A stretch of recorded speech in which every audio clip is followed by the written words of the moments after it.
I wore it about 8 years ago. I knew some guy who wore it too. Right, it was pretty good. I think Middlesex is green. Coach Bill Tracy, our Director of Athletics, would just like to make an opening statement. I want to thank everybody for coming out today and taking the time, and we're very excited to have Coach Towns back on campus again. He understands what it's about to be a Falcon. We've been able to connect a little bit over the last few weeks, and had a lot of great conversations about the direction that he's going to take the program in, and I'm very confident that it's going to be very strong and it's going to be a great program for the kids.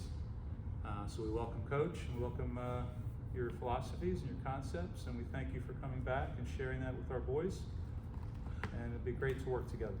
I appreciate it. First of all, I'd like to thank Mr. Tracy here, the AD, for giving me an opportunity to come back to my son's alma mater. It's been like 9 years since I've been in the building, since Karl left, but it's an honor to be back here.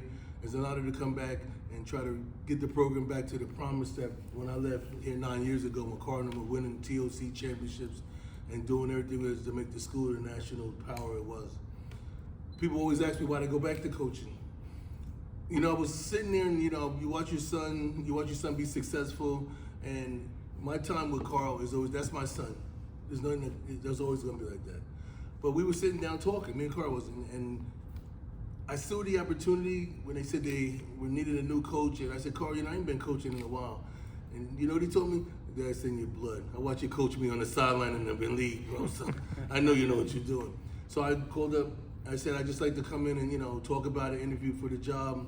And the thing about it was, I couldn't think of a better place for me to come back and get back to my career than in a place where my son left a legacy along with, you know, Coach Turco and the other players. So when I got an opportunity and got a chance by the AD and Mr. Nolan and all that to give it a chance, I couldn't turn it down. I talked to Karl, he said, Dad, you're what they need over there. You need a new face, somebody that the kids understands, knows what it takes to get to the highest levels and what it takes to get to the college level and the things that are not being offered.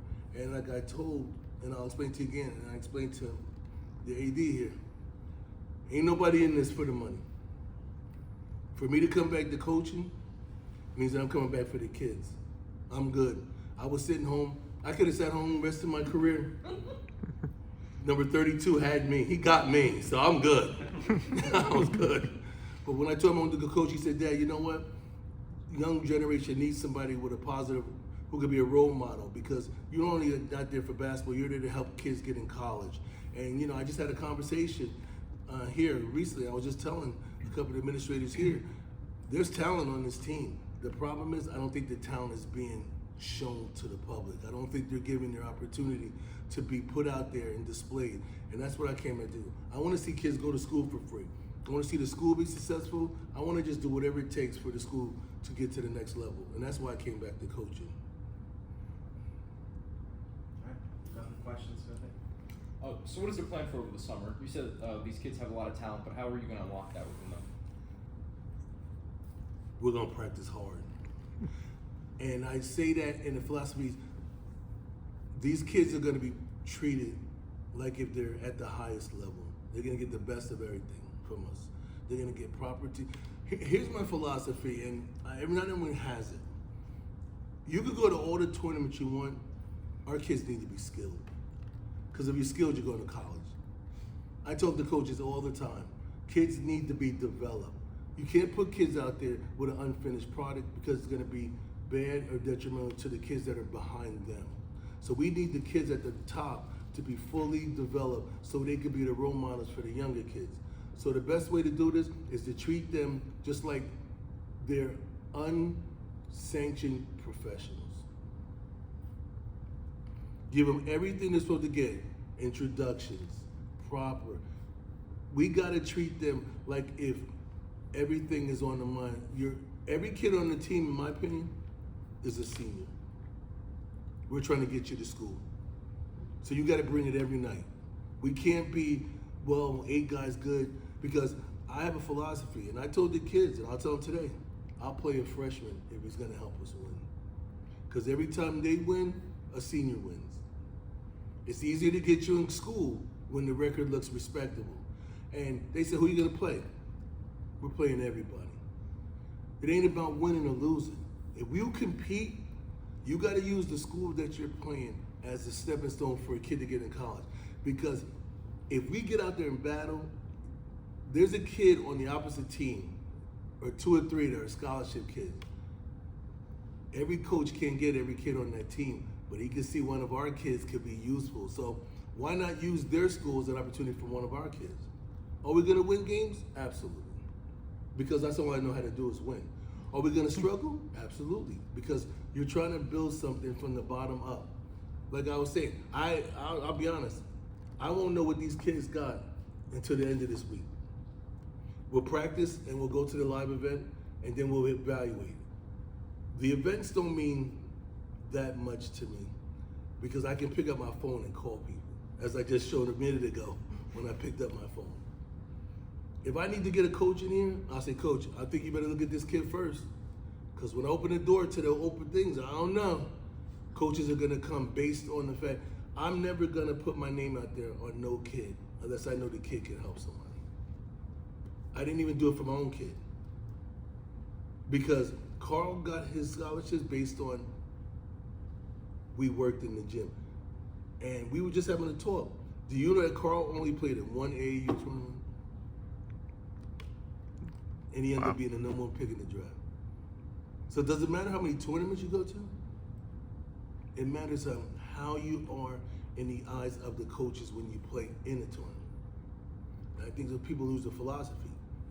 If you go to a tournament, there's 100 teams. The coaches are going to the kids with the big names. So the kids that have talent don't get noticed. So why not me just bring the coaches here where they're just going to be our kids against the coaches and let them evaluation? Those are going to be better determinations of getting kids in college. You can't base college on big arenas because big arenas bring big stars. Big stars get the notoriety and the little people get the chance to just play in the building with the star. We ain't doing it like that. We're doing it just the way everybody else does it. Coach, I got this kid. When the AD says, hey, you can invite coaches, I'm gonna invite coaches. And they're gonna be sitting in the gym. And they're just gonna sit there and I'm gonna just say, yo, I want you to check out the following seniors. Because I'm always gonna put the seniors first and the juniors second. But I'll also tell a coach, keep an eye on that upcoming sophomore or freshman, because he's gonna be something. And that's the way you do it. And that's the way we're gonna do it. We're never gonna give a kid a chance to go to college. Every kid will get an opportunity. And that's just, I've been doing that way for years. I coached at Votech all them years. You know what kids got scholarships for Votech? Yeah, people don't know that. We won championships. And you know what it all came down to? We challenged everybody every game. I challenged Karl and them. And they were, were we gonna beat them? No. It's not the fact that we want to beat them, we just wanted to play them. And they never played us, because Karl used to go up and say, Dad, no need to embarrass the family. Come on, you're not gonna beat us. We didn't care. We knew we weren't gonna beat y'all. But how many people were there to see you, see Wade, see all them stars? I had stars. They weren't at that level. But how about this? A D1 college, we can't use them, but I know a call I can make for you. He could be fitting good somewhere else, because it's always about opportunity. You gotta open these doors for these kids. And that's what the coaches today ain't doing. And that's why I didn't want to come back to coaching to this opportunity, because I just feel that the kids are not getting the opportunity they deserve. And like I say to you again, I didn't have to coach the other game in my life. Seriously, I didn't. My son said, do what you want, because I'm good. I said, come on, I'm gonna go back to St. Joe's. You know how many years people call me to go back to coaching since I've been out? Every year, every school. Just been on the staff. I said, nah, I'm good. But when this came up, I said, I can tell you, this will be my last coaching stop. This is it. Beyond basketball, what did the St. Joe's experience mean for Karl? Everything. St. Joe's opened up more doors than people could imagine for Karl. Because the one thing we loved about the school, and my wife, rest in peace, you know what we liked it? He was so focused on his education and getting to the next level, he didn't have the outside distractions. That was the best thing, because you had to come to school. And I'm not gonna say what the outside distractions are, but I'm pretty sure we all have an idea. Because here he had to focus, and he was so set on getting to the next levels that that's all he did. See, people don't understand that Karl did junior and senior year at the same time. He graduated in 3 years. It's never been done. I think he's the only one who's ever done it. They said they'll never do it again. He's the only one that was successfully able to take 2 years of high school at one time, 50 credits, and he graduated 4 point something. It was high. I know it was high. It was higher than I was gonna be. And he had to travel.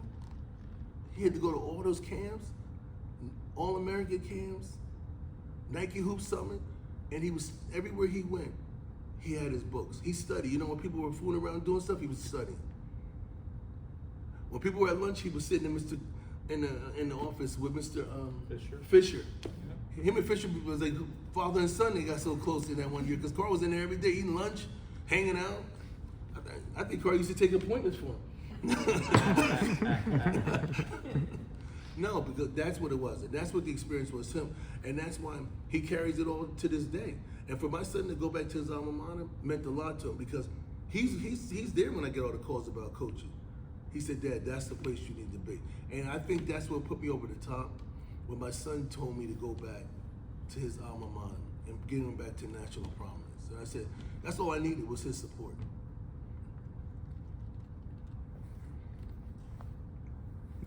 And Coach, one common question. So you spoke on your coaching experience prior at Piscataway Tech. What lessons from that job are you bringing here to St. Joseph's? You know what I'm bringing here? Hard work and determination. I was given an opportunity by Patrick Ludovico, the AD back then. He took a no-name person, myself. My son was in 8th grade, maybe even lower than that, middle school, I don't know. And I got a recommendation from John Mazurek. He used to be the head coach at Perth Denver High School. I was assistant. And Mazurek told Towns is ready to be a head coach. And he took a chance on me. I love the man to death. And what he taught me was, when we sat down, he said, I just want you to make a winning environment. That's it. That's it. So the same thing that, because he was like my dad. So the same thing that Lud taught me, I'm gonna bring here. I'm just gonna bring a winning environment, because I don't even know how to win.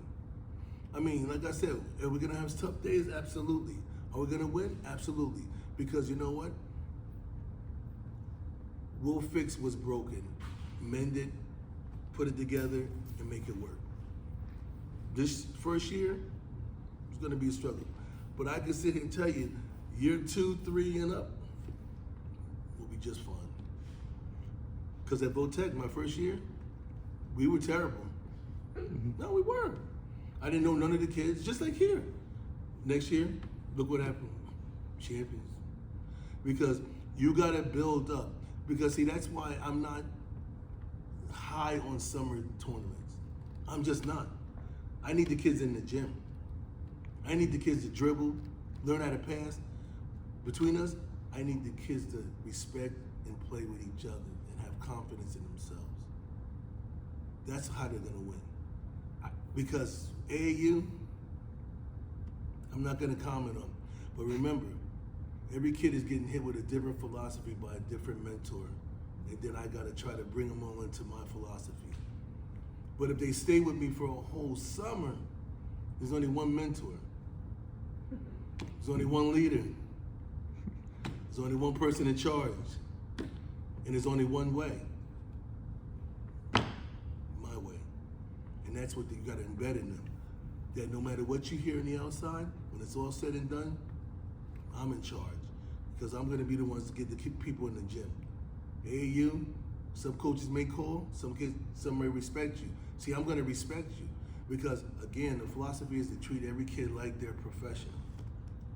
I'm gonna treat them just like if they're at the highest level. We're gonna sit down, group stuff, meetings, pizza parties, all the stuff that they need to do so we can build a bond. We all have, this is a second family for me now.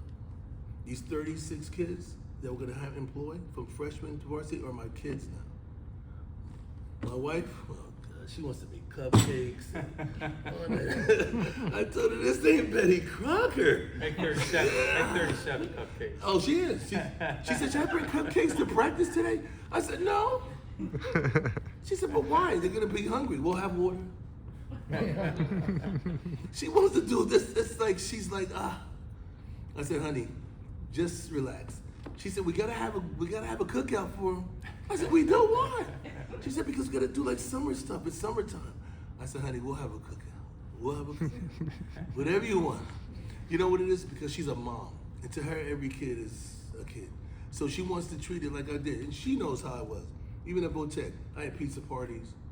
It was a kid's birthday. We celebrated their birthday. Everything that they do, the next thing we're gonna do. You know, Christmas, they'll all get stuff.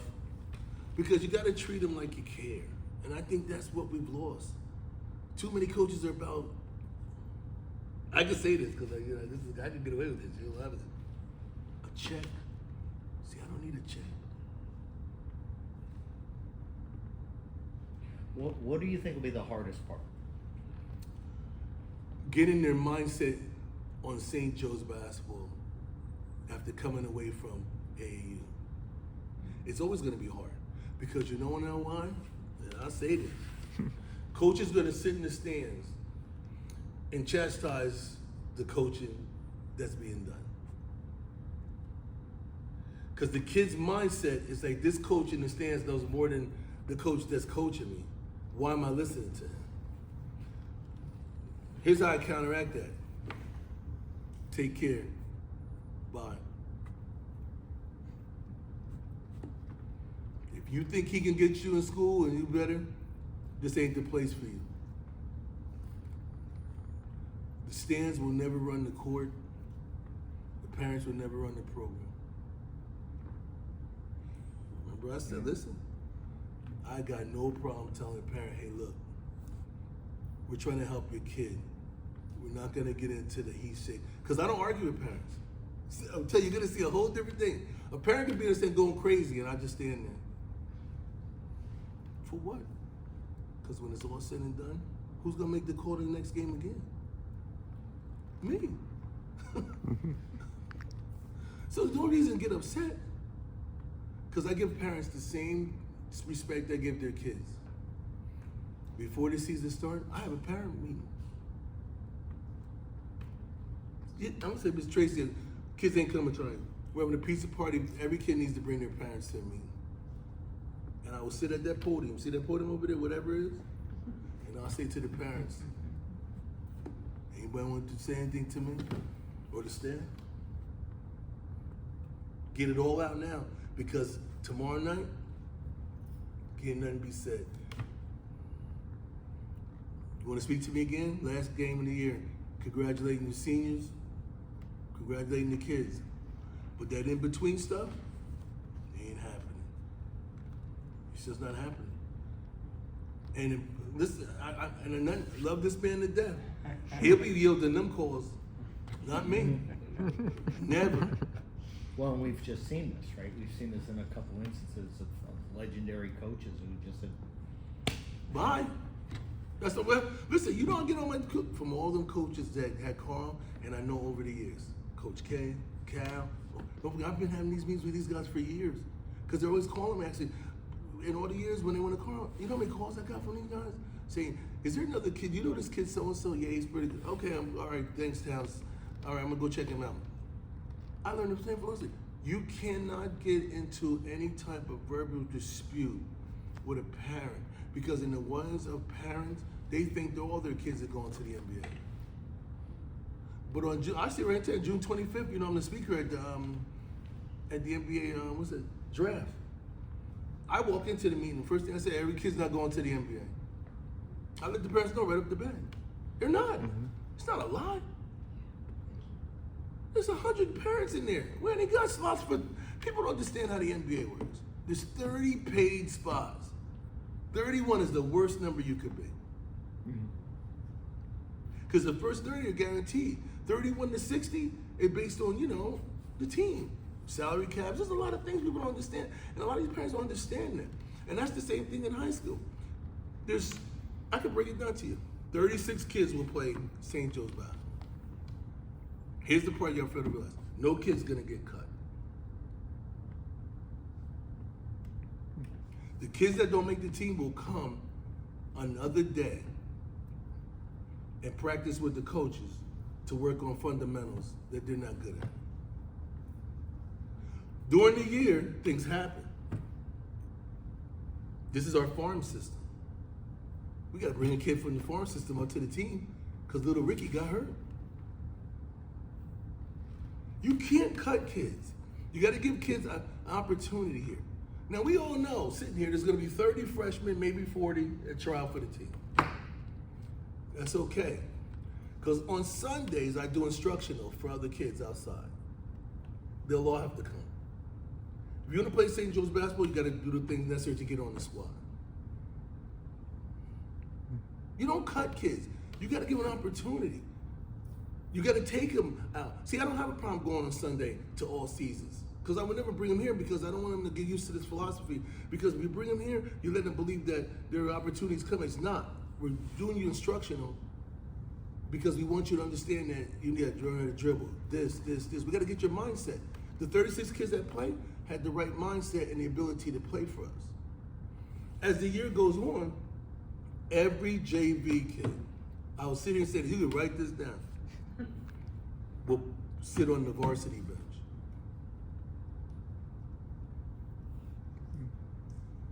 Because every kid deserves to feel like it be on varsity. So here's how it works. There's 12 kids on JV. Every game, 2 kids will be the 14th man on our bench.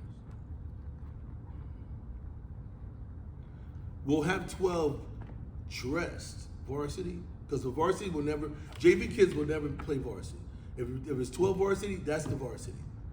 2 kids will come up every game to sit varsity so they get the varsity experience. If we're blowing somebody out by like 40, I will pull them cats out and play them 2 kids in a varsity game. My coaches already know, we already had a meeting. If we're up 20 or 30 and it's the 4th quarter, none of those 12 varsity players will play again. There'll be 2 JV kids and 3, the 10th, 11th, and 12th guy on varsity will be the 5 guys on the floor. The 10 guys that will usually play will never play. Next game, 2 more kids will come up. Every game, 2 kids will come from JV and sit on our bench. They deserve to have a chance to get the varsity experience. Why do I do that? Because if they know what I expect, they'll work harder to be in that top 12.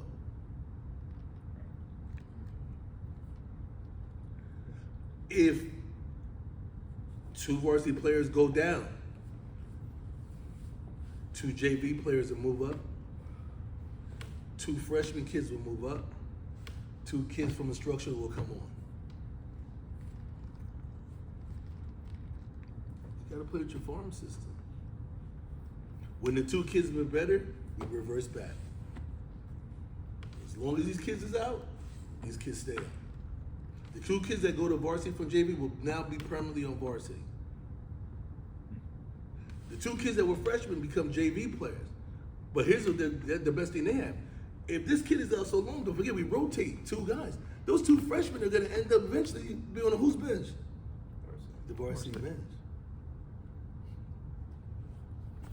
I've been doing that way for years. Anybody tell you? Everybody who plays varsity, that's a JV player. But if you sit there and think about it, it makes sense, right? Yeah.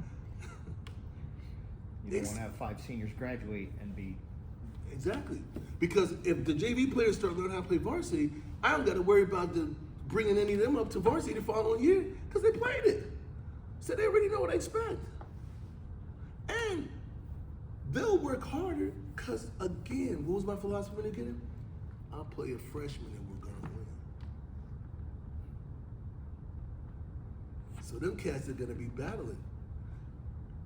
And the guys that never played, see, it's like a domino effect. Remember those 2 guys that were like 11 and 12? Where are they now? They're in my 10-man rotation. What happens when you get into the rotation? You don't want to go backward, right? So remember those 2 guys that were hurt? They got a long road to get back. So you've talked a bit about the expectation for parents and for the JV bench players. What about your starters? Well, what is your plan for them in terms of expectations, say for play time and all that? The starters, they take themselves out the game. Here's how it works.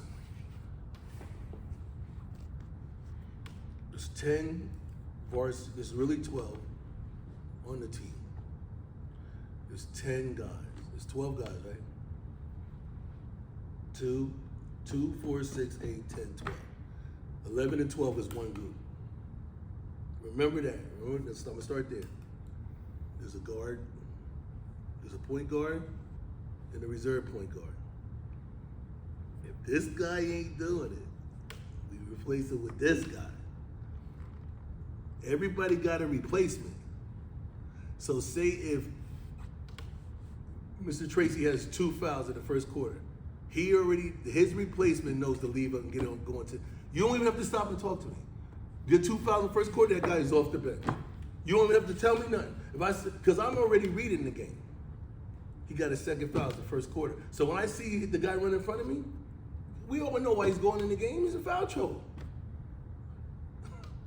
Everybody got a replacement. Point guard is having a rough day. We got to go to the next point guard. If the next point guard gets in there and is doing the job, remember that guy that started? We can't take him out. He's holding it down for us. That's your minutes.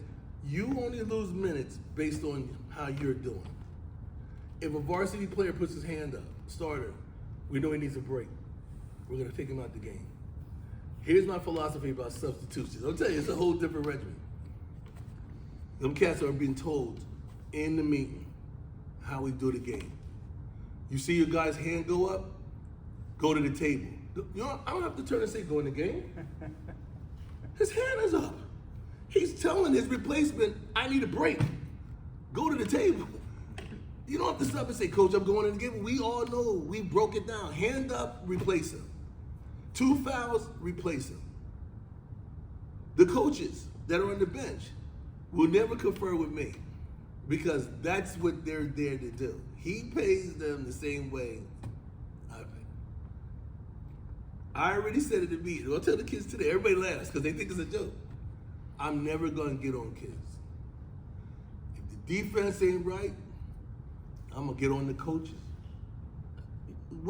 If you're going to leave somebody in the game, he's cost us the game, then I'm going to replace you. If you can't see what I'm saying, then what do I need you for? If the offensive guy got a guy that he's struggling, we're not going to leave a kid out to the struggle. Take him out, let it get his mindset, let somebody get in there and keep us going, and then put him back. But don't leave him out there till he's like over 12 and then say, I don't think he's doing good today, Bill.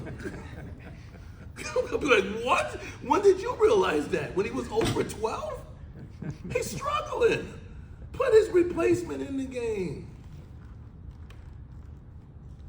And seriously, that's what I coach. I'm telling you, I coach the game. They coach the practices. I already know how to coach. I've been doing it for over 25 years. I know what it takes. The guys that work for me got to know what it takes. Because when this program gets successful, I may walk in and say, you know, you're back on top, I quit. Seriously, I told you, you hired me to do a job, I did it. Now these guys who are with me know what it takes. It's time for me to go back on the road with Karl. Have you named your assistants yet? Yeah, no, well, not really. I get applications every day. No, well, 3 of them are set. There's Sean Jackson, who's been with me forever. There's John Nestler, who used to be at Piscataway. There's Avery Browning, he used to coach it with me. There's so many. There's the entire Ashmel family. They're all following the whole family. Listen, when I mean the family, they're all coming today, all 5 of them. There's Sean Baptiste. He's gonna volunteer to come back. everybody. You name them, they're helping. So honestly, get back to me in about a week. And there's Mark Monahan, what's his name? Mike Monahan. His wife just had a baby like 10 months ago. Yeah.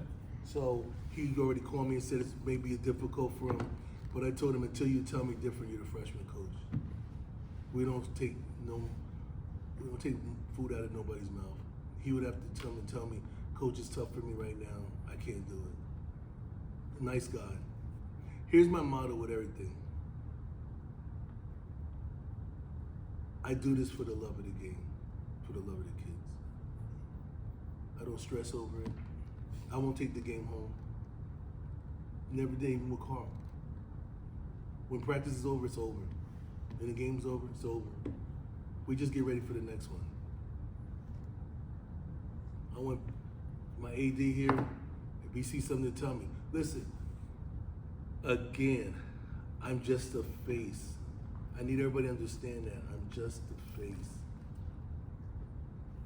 I had every one of my coaches are head coaches. I don't like the label, and I'll say this, and love this man, he's been great to me. I hate the label head coach. I hate it. You know why I hate it? Because after you see me coach, you know what you're gonna say to yourself? Those are all the head coaches. Because the man never does anything but just coach the game. He don't get in the hot. I'm telling you, I don't. I tell the coaches, when we talk and we introduce ourselves to the kids, you always hear me say this, I want you to meet the coaching staff. I don't say, I'm the head coach. I said, I'm Coach Towns, Coach Jackson, Coach Browning. Because I don't want the kids to label me as a leader, because they're gonna do more interacting with the other coaches than me. I'm gonna voice opinions, but when it comes to the overall steps, they're gonna be out there. Those coaches, the defensive coach is gonna be out there fixing the defense. The offensive coach is gonna be fixing the offense. The analytics coach is gonna hit me with numbers, and everybody who's playing their role, the big man coach, we got a coach just for the bigs, we got a coach for the guards. That's why I guess I could say, Geo Baker, I was just on the phone with Rutgers just now. He wants to be my guard coach. He's coming today. This is the kind of stuff that people don't see. All these great players want to be here to bring St. Joe's back to promise. Chase Plummer, from, I think he went to, what's going on? It's Rummers, yeah. He wants to be on the staff. All these players, Marcus Towns, who was here. Wade Bowen said, I could come through. Everybody's calling me saying, whatever you need, Towns, I got you. I don't just want to volunteer. I just know what you do. I know what you bring. And that's why I don't want to be labeled the head coach. I will have to, even, I'm telling you, and I'll say this right now. When they introduce the team and they say the coaches for the game, I'm going to tell the guy, say, coaches, Karl Towns. Don't say, because if that's the case, I'm going to say, then he got to break it down in different levels, because that's the way we are. Because, again, these kids, even if you stopped in today, you're going to see the other coaches, because they've already been instructed by me on what I want. So they're going to interact. I'll stand there. Matter of fact, you're going to see something funny. Do we have like a stationary bike in the gym? We will. You'll see me on the station. No, for real, seriously. You'll see me on the stationary bike every practice, not even involved. I start practice for me at 7 o'clock. Well, now it's going to be 5:30. Yeah. 5:30, because the varsity will go 4:30 to 6:30. The freshman will go 3 to 4:30. I'll be on the stationary bike from 4:30 to 5:30, working out. Won't even be involved. My practice started at 5:30. You know what I walk in the gym and say? Show me what we're doing. That's it. That's how it works.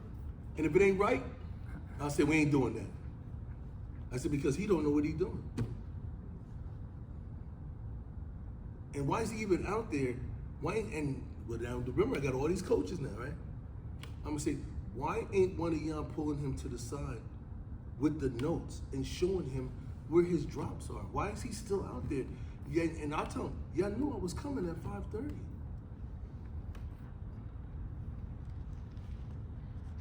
And again, never gonna get on the kids. You'll never, I'll sit here and say, you can write this down. I will never yell at a kid. I will never yell at a kid in the game.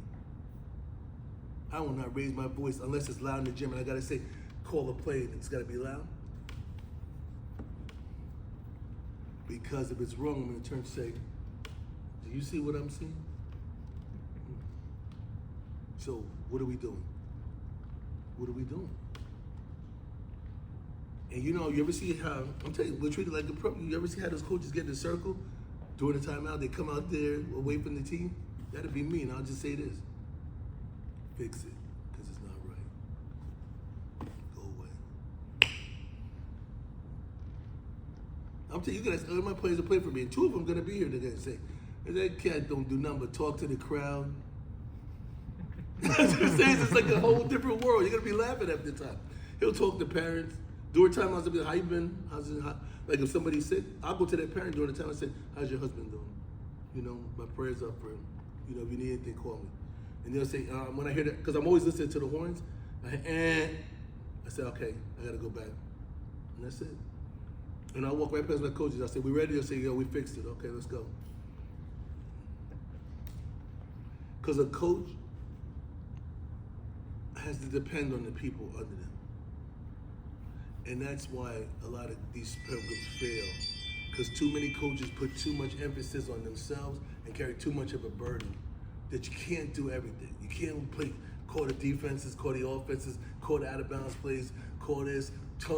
It's just too much. That's why you gotta have guys that you can trust. And everybody that plays coach, I can trust to do their job. Because of my philosophy, if I gotta do your job, you're out. You're done. Bye. I'll replace you. I got like 85 volunteers. Seriously, I'm trying to tell you. And that's the way you gotta do it. You will get some interest. You're telling us you got these guys coming there later, so I'm asking maybe we can get some photos when Gio comes. Yeah, he's supposed to come at 5:30, right? Yep. 5:30 today, he's coming. I just talked to Brandon. Brandon's calling him right now to tell him what I want when he comes to the door. It's amazing, right? This guy just played it right. He wants to be on my staff. I think he's never met me. But again, here's the thing. My reputation speaks for itself. Because Brandon, I know. Because he said, I wish you could have heard it. He said, Towns, I know how you are. They're going to be okay. Because they all know that I only know how to win. And I'm not going to put people under that aren't doing their job. And that's just one. I got other coaches that we got to talk about that want to come on. Like big time, like players that want to come back. But like I said, we can only fill, well, I don't know how many volunteers. This must be good fill. We might have like 10 guys sitting behind the 10 guys playing. Yeah. No. Coaches sit on the first row behind the team. Like when we play, the kids are on the floor. That first row, those first 2 rows will never have nobody there. Because my coaches sit there. Because they got to do stats. See, I have a philosophy. Coaches don't sit on the bench. Only the coaches, only my varsity coaches. Me and 3 other guys, that's it.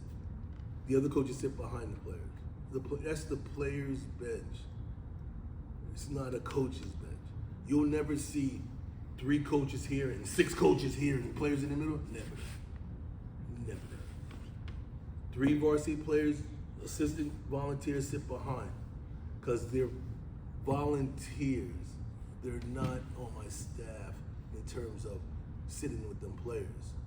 Yeah, they're at the games. They'll be at every game, but they sit behind because they're for analytics, rebounding. They take stats. The JV coaches and my varsity coaches sit here, and I stay in the whole game. I never sit down. Never. Right. And of course the trainer, and that's another thing. The trainer don't sit on the bench either. Tell you what. The trainer needs to have access to leave freely. If something happens, you know what happens to a trainer? Everyone gets in their way. Player gets hurt, the trainer may not see it because everyone's standing up. The trainer has to have free access to get to any player. So I always tell my trainers to sit diagonal of the team, so they can see everything. And I'm not just talking about our team, the other team too. Because, you know, don't forget, we're fair. Somebody heard we're not gonna like disrespect the other team. So I need the trainer to sit her in an angle so she can have free reign to go if something happens. Because if a trainer's sitting on the bench when the players stand up, excuse me, those are precious minutes. I don't think young people understand that. You gotta be able to react to the spur of the moment. And that's why I always say, that's why I don't have no extra coaches on the bench either. Because coaches are the ones right in here. These are players. And I just told you, there gotta be 14 seats. All right. Thank you, Coach. Yes. Thank you so much.